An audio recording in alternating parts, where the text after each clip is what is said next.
Well,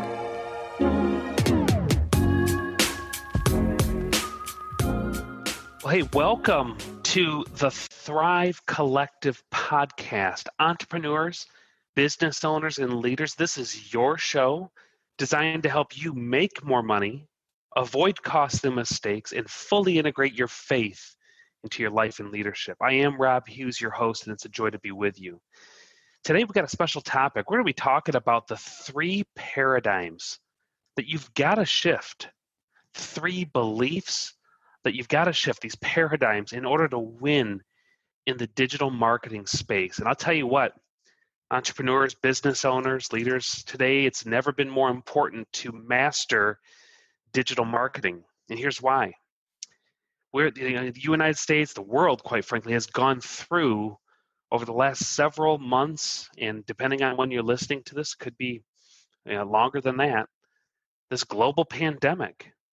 And businesses who traditionally built their marketing model on a brick and mortar mentality, and by that I mean handshakes, storefronts, expecting retail customers to come through, and or old school sales where you're going out knocking on doors in person. Well, today, it's not as easy to go that route, because today businesses are being forced to build business at a distance. And in our agency, we say they're really moving from brick and mortar to click and order. In terms of building relationships, you've got to master the online space. In fact, there's a study I recently read in a book called They Ask You Answer by Marcus Sheridan. Very interesting book, and I would highly recommend it. But he opens the book saying 70% of a purchase decision is made before you even talk to the customer. 70%. And so if truly your interaction with a prospect is only the top 30%, that tip of the iceberg, well, what do you have in your ecosystem under that creates that 70%? Well, it's your marketing, it's your brand, it's your reputation. And so the 3 paradigms that we're going to be talking about today are paradigms that you've got to shift in order to fully leverage digital marketing and get it to work for you and not just be an expensive cost center. Hey, before we dive in, though, there's a verse I want to share with you guys. On the Thrive Collective, I love speaking to you, talking to you. And, we take things a little deeper than just marketing and just business coaching. Because at the end of the day, we're all going to stand in the throne room. Well, quite frankly, for those of us who've crossed that line of faith and have surrendered our life to Jesus as the authoritative King, Lord, Counselor, Friend, and so much more. Those of us who've accepted and embrace our faith will stand in the throne room of God. And He's going to ask us, what did you do with what I entrusted to you? And that's a stewardship question. What did you do with what I entrusted to you? If I asked you today, what's your stewardship look like in your life? What does the word stewardship mean to you? How would you answer that? Many of you would say, well, it's money. Of course, I give it my church. I hope you've been giving at your church. Even if you've been church at a distance, I hope you've still found a way to fund the local ministries. But stewardship is that, and I think it's a little bit more. It's wider than that. In terms of stewardship, I want you to consider what are some of the life relationships that God has entrusted to you. Do you think it's limited to just your finances of what He trusts to you? No, absolutely not. Relationships are a key area of life that the Lord has entrusted to you. So how are you stewarding those relationships? You may be thinking, well, I have never really thought, well, what does it mean to steward a relationship? Are you treating your family well? Are you treating your employees well, your team members well? Are you treating your outsourced team well? Are you treating your customers well? What does it look like in those relationships that you steward? Stewardship of time. Are you a good time steward? God has entrusted to you relationships and meetings and conversations and schedules and appointments. Are you the type of person that shows up on time? Are you the type of person that shows up a few minutes late?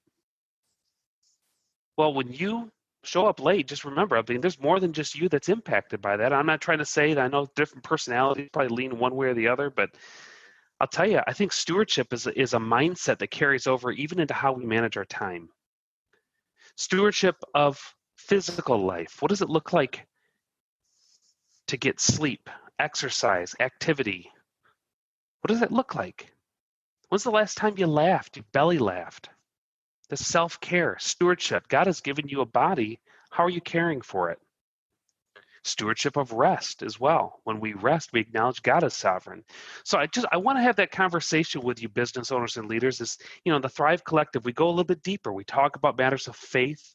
We're going to jump in. We're going to talk about marketing. But before we get there, consider this your friendly coaching reminder about life stewardship. If God has entrusted you with a business to lead, it's a business to steward.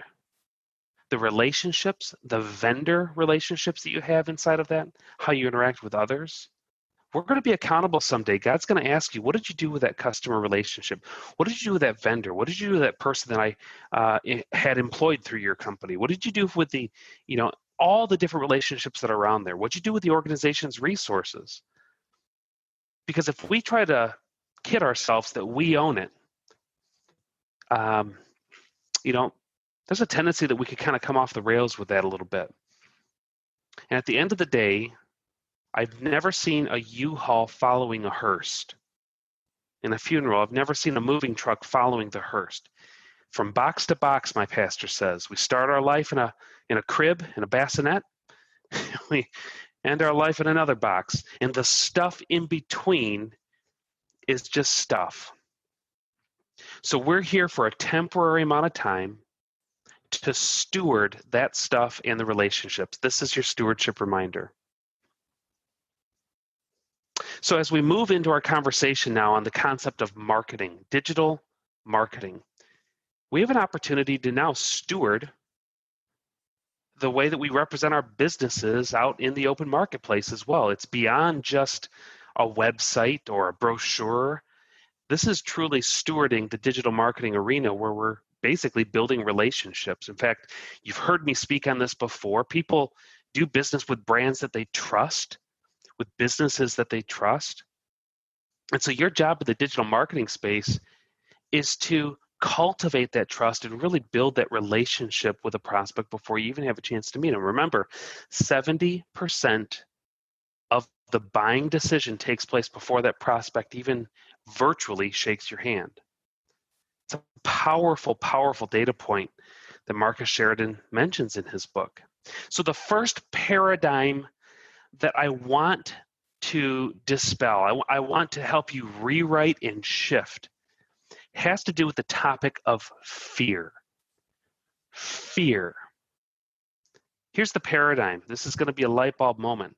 Some of the greatest companies and the greatest brands are obsessed, if not, well, they're obsessed. They talk a lot about the customer's fear, the consumer's fear. Here's what I mean. To have an appropriate relationship with fear is really a sense of understanding the empathy of what keeps your customers up at night. There are fears, there are worries, there are concerns, there are hesitations that right now when customers, prospects come to your website, they back away from your website and don't click the Order Now button because some hesitation or fear held them back. So the paradigm I want you to rewrite or to shift is this. Embrace fear. Embrace it. Now, how do you embrace it? You embrace it by talking about some of those questions that the consumer has on their mind. I mean, think about it. There are objections, there are reasons, there are hesitations and fears that hold them back from taking that commitment. But my question is, are you talking about those, or are you allowing them to just ruminate in their mind to the point where they are rendered to inaction? So here's an exercise to embrace fear. Think of this. I want you, business owners, leaders, as you're listening to this now, if you're listening to this podcast while you're driving, either pull over and grab a legal pad or send yourself Depending on if you listen to this in your home, hey Google or hey Siri, take a reminder for me. And now listen, isn't that hilarious? Now Siri just answered my hey Siri. But at any rate, what I want you to do is to write down, brainstorm every reason why somebody would not buy from you. Put yourself so squarely in their shoes that you fully embrace the empathy of understanding why they don't click buy now. Brainstorm that. See if you can come up with 10, 15, even 20 reasons why somebody would have fear, worry, concern, and not take that next step. So step one is you're embracing fear as our first paradigm to shift. Step one in that is to brainstorm every reason people don't want to do business with you. And then step two is I want you to go to look at your own website. Take a look at your website. How many of those items on that list are you currently talking about? Because I'm here to tell you, they're thinking it, they're worried about it. It's up to you to dispel those fears. Because when you eliminate fear, what's left? When you disarm fear, what's left? Think about relationships. If you take any relationship in your mind, spouse, a family member or work associate, you pick it. And if you could wave a magic wand and eliminate fear from that person and from that interaction and relationship, what would remain? The answer is trust. When you eliminate fear, trust is the only thing that's left. It's all that's left. And remember what we said, brands that win in the digital space can build trust best. Well, rather than trying to bore your audience with features and benefits and cram and all sorts of ideas down their throat, why not position your product or service in such a way that helps their life become better? And then intentionally and strategically disarm some of those objections using words, imagery, or case studies on your website. Catch them in their fear, empathize with them in their fear, and then you, business owner, leader, entrepreneur, you've got the opportunity then to create the productive message to disarm and encourage and ultimately build that trust. So step one is to embrace fear. And that's by making brand promises that dispel them. As a StoryBrand certified guide, when we build websites, we call that the agreement plan. But I want to encourage you to eliminate fear in the digital space. Next step, next paradigm, if you will. So the second thing that you can do is you're building and leveraging digital marketing funnels and interacting with your new prospects and expanding your business online. Next thing I want you to really think through is about a content strategy. This is the paradigm shift. And quite frankly, we hear this term, we've been around for a few years, maybe actually longer than probably 15 or 20 years, this phrase blog. Like, what's a blog? Write a blog. A lot of businesses fear the idea of a blog because they think, oh, it's like an online journal. I don't have time for that. I don't have time to write a blog. We can barely, keep up with, the flow of our normal business. What are we going to do to write a blog? How's that going to work? But I'm here to tell you, a blog can be a very powerful way to keep relevant in the online space. And here's why. Reframe your thinking about how to leverage a blog. Here's why. Blogs can be updated organically, weekly, monthly, even quarterly. You can write articles about literally anything, and it does not have to directly connect to the main sales page of your website. It could be about a variety of different topics. And a good blog strategy to consider might be to take that same two-step approach that we talked about back at Fear. So think about this. Brainstorm. I want you to brainstorm the questions that your prospects are Googling. See if you can come up with 20 questions that your ideal client Googles on a regular basis or Googles to find out about your product or service. Assuming that they're not already working with you, what are they searching for? We don't say they're Yahooing things or they're dogpiling things. And if you're younger than probably 30, you have no idea what a dog pile is. But thank you to my Gen Xers and above. So we get it. the dog pile, Alta Vista-ing. About the Alta Vista, right? Yeah. Anyway, that's another rabbit trail. So the second paradigm shift, though, is to reframe what you think about blogs. Blogs are powerful. This is the paradigm. Blogs are powerful. So for instance, what if you were to take that question list that folks are searching in the internet and then use that as the title of your next blog?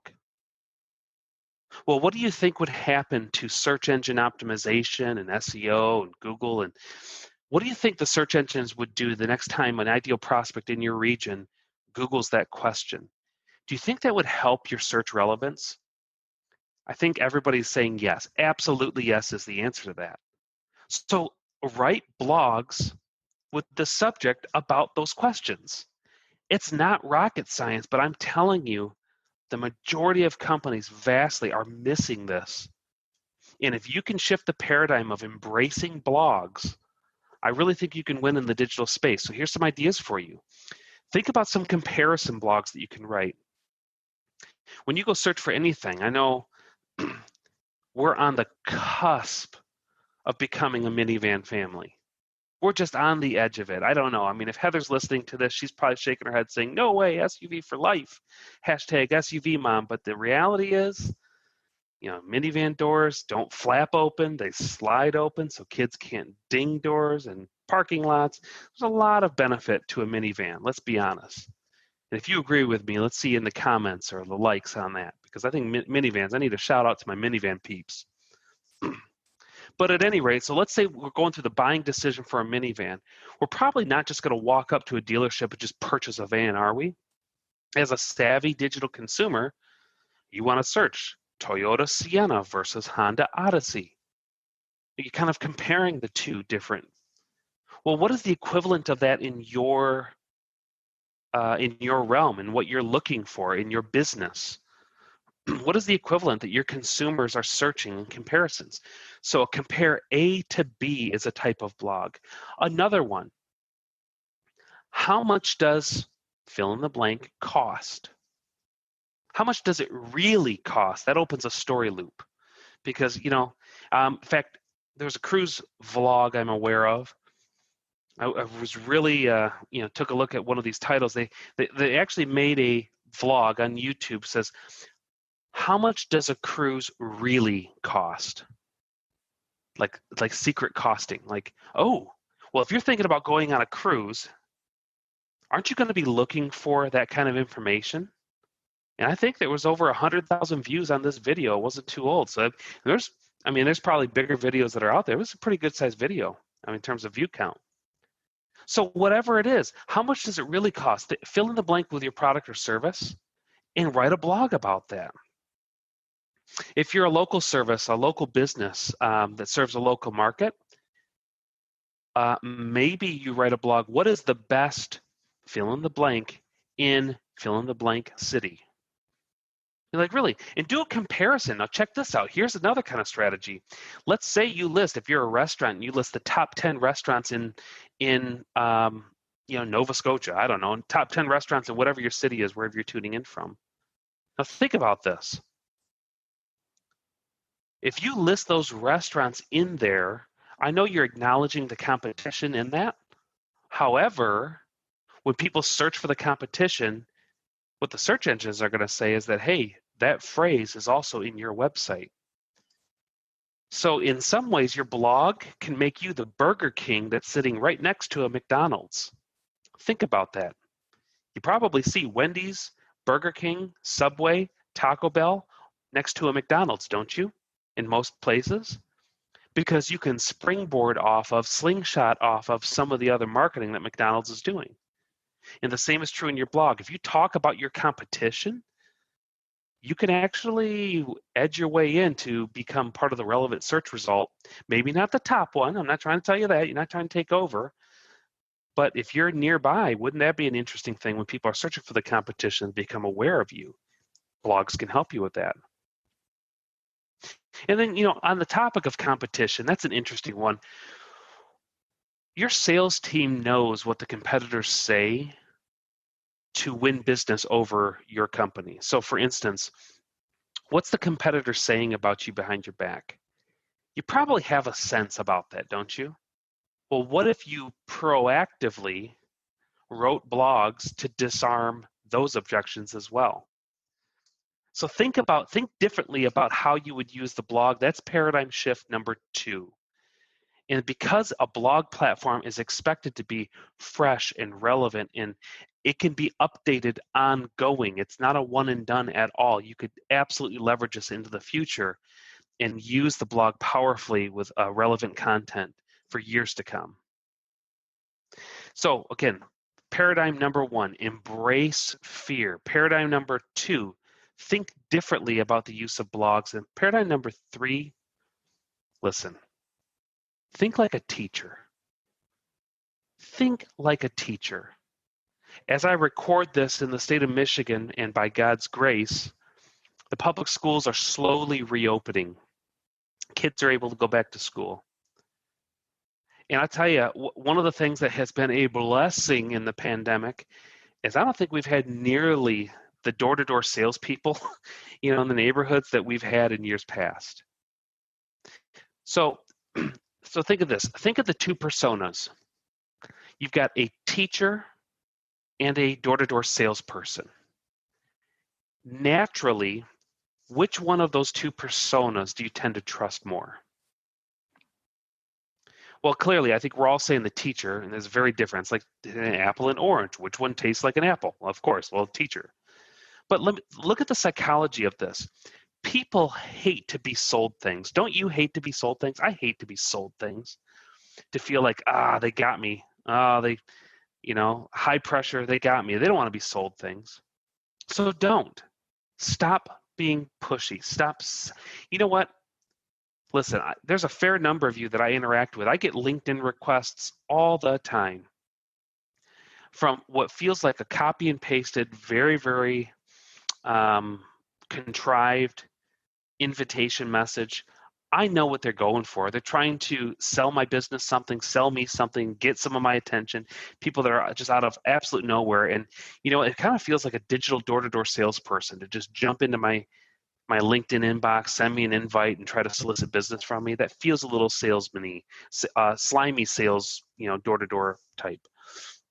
So why not switch your thought process? Don't do that. Stop it.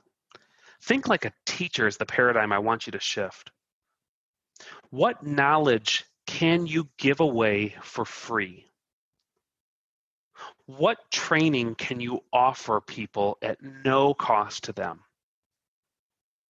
Think in the education-based marketing, because listen, when you assert yourself as the teacher in the digital space, you become a thought leader that really carves out a niche focus. You own that space. What do you want to be known for? What do you want to do better than anybody else? The way that you can become visible is through generosity in giving it away. What can you give away in your profession that your ideal prospect or client would actually want to have? What can you give away? So be thinking, how do I generously offer advice, knowledge, wisdom, troubleshooting? Is there a scalable way? Maybe for you, it's creating a new Facebook page and then about a particular issue that your prospect faces, and then you could speak into that, or a LinkedIn group.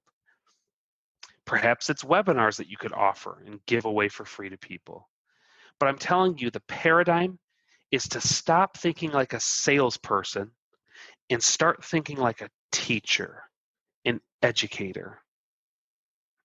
If you think back to grade school now, I've got a 10 and a 6-year-old, and so they're in the school. We're in the thick of it right now in our season of life. But think back to when you were in school. With the exception of a few of you, I think the vast majority of you, if the teacher were to say and give you instruction at some point, maybe not on day one, but after a week or two of being in there and you start to really trust this person, they start to give you some instruction and tell you you're going to do this new assignment and so on. They give these assignments out to you. You do them. It's part of the expectation. It's part of the process.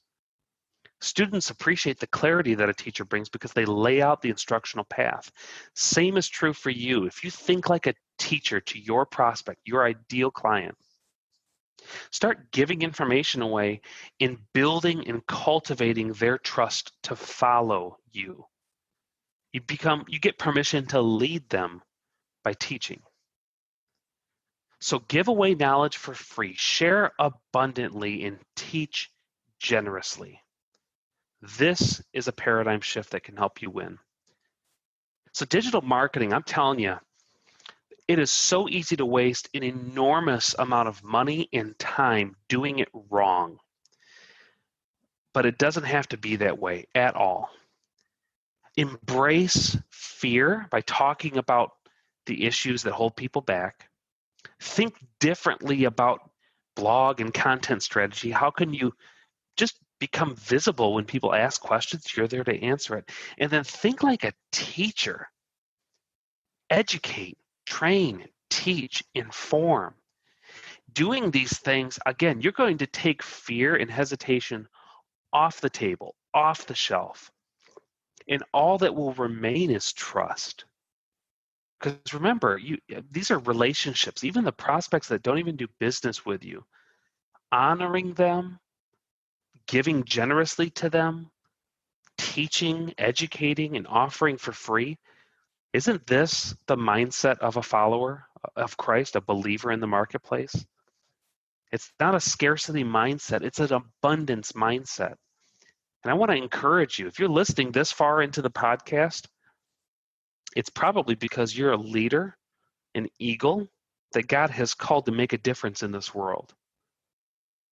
So carry that stewardship mindset into even the cultivated relationships that you build with your prospect.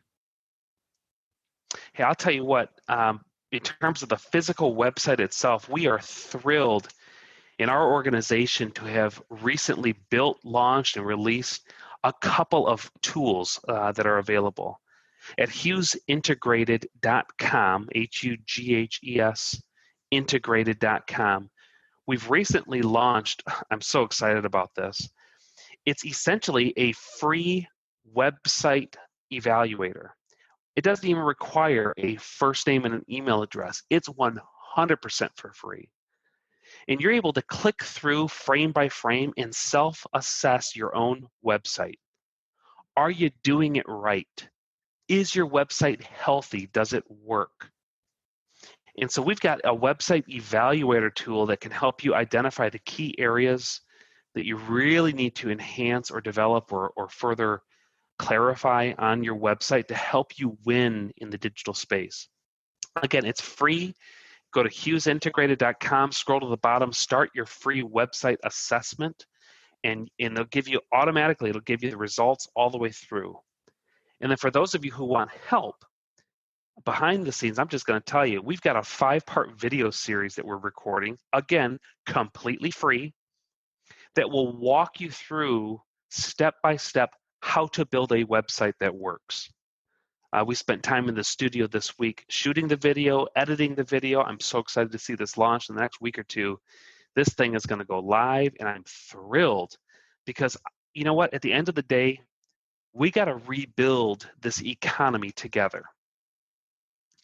Owning a business, leading a business, thinking of starting a business, and that is a stewardship responsibility as well. If God has entrusted to you the opportunity to build and lead a team of others, then you really deserve to see that business thrive in the digital space. And so these tools that we've launched are there to really equip you in order to do that really well. So again, HughesIntegrated.com, check out the free website tool at the bottom. Does your website work? Start that quiz, the evaluator. You can do a self-assessment. And then if you'd like, we'd be honored to share with you a 5-part video lesson of me teaching and sharing with you how to build a website that works from the ground up. So I'm thrilled to offer those 2 resources to you. Well, Thrive Collective family, I'll tell you what, it's an honor to serve you through the use of this podcast. Again, entrepreneurs, business owners, leaders, this is your program. And the topics and the guests that we bring on this program and the topics that we share are designed to help you do 3 things. Number 1, we want to help you thrive. We want to help you make more money in the marketplace. We believe money is a byproduct of doing the right things at the right time for the right reasons. So we want to help you thrive and make more money. We want to help you avoid costly mistakes. I think we all know that it's easy to waste a ton of money doing digital marketing wrong. So take these tools and run with them. Do it right. So make more money, avoid costly mistakes, and then most importantly, fully integrate your faith into your life and leadership. Every moment God has entrusted to you is a stewardship decision. What will you do with the next moment? Take some time to pause, reflect on that, because it really is a matter of stewardship. God has entrusted to you your business, your team, your idea, your vision. So Thrive Collective family, it's been a joy to serve you today, and we look forward to seeing you at the next show.